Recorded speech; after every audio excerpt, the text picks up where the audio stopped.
Os Beatles John Lennon, Paul McCartney, George Harrison e Ringo Starr chegaram aos Estados Unidos em fevereiro de 1964, dando início à chamada Invasão Britânica, no cenário musical americano e levando às paradas de sucesso uma série de discos que transformaram o perfil da música popular.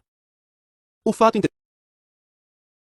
interessante sobre os Beatles, para o nosso propósito, é saber há quanto tempo eles já estavam juntos na época em que chegaram aos Estados Unidos. Lennon e McCartney começaram a tocar em 1957, 7 anos antes de pisarem em solo americano. Aliás, o tempo decorrido entre a formação da banda e suas maiores realizações artísticas comprovadamente SGT Pepper's Lonely Hearts Club Band e o álbum branco foram 10 anos. E, se analisarmos com bastante atenção todos aqueles anos de preparação, encontraremos uma experiência que, no contexto dos jogadores de rock, de Bill Joy e dos violinistas de nível internacional, soa bem familiar.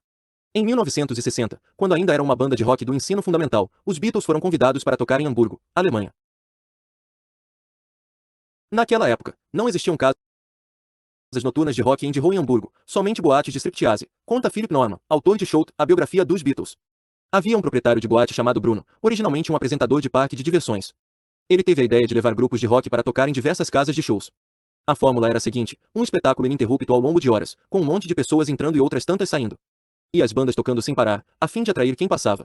Num bairro boêmio dos Estados Unidos, aquilo seria chamado de non-stop striptease. Segundo Norman, muitos grupos de rock que iam se apresentar em Hamburgo eram de Liverpool. Foi obra do acaso. Bruno viajou para Londres à procura de bandas. No Sorro, conheceu casualmente um empresário de Liverpool que estava na cidade. Esse senhor ficou de enviar algumas bandas para Hamburgo. Assim se formou a ligação. E os Beatles acabaram em contato não apenas com Bruno, mas com outros proprietários de boates. E voltaram várias vezes àquela cidade alemã, onde encontravam sempre muito álcool e sexo. E o que havia de tão especial em Hamburgo? Não era o dinheiro, pagava-se mal ali. Nem uma acústica fantástica. Nem um público que conhecia e apreciava a música. Era simplesmente a quantidade de tempo que a banda era forçada a tocar.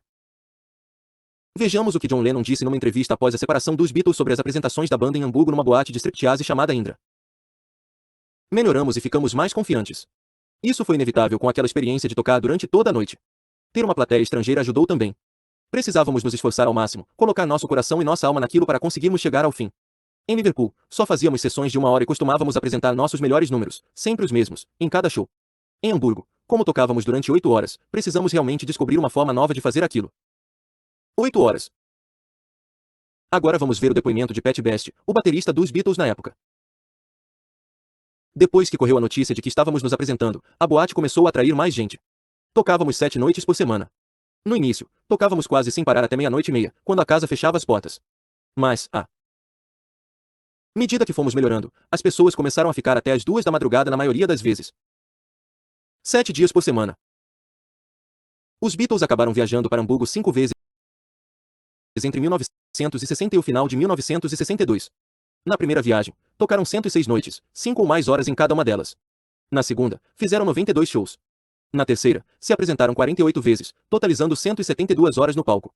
Os últimos espetáculos em Hamburgo, em novembro e dezembro de 1962, envolveram mais 90 horas de exibição. No total, eles tocaram 270 noites em apenas 1 ano e meio.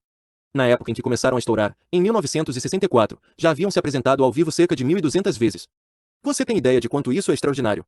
A maioria das bandas atuais não toca 1.200 vezes nem durante toda a carreira. A prova de Hamburgo foi o que fez com que os Beatles se destacassem dos demais grupos de rock. Em Hamburgo, eles não aprenderam apenas a ter resistência, tiveram que aprender também uma quantidade imensa de números, versões cover de tudo o que você possa imaginar, não apenas rock and roll, mas até um pouco de jazz.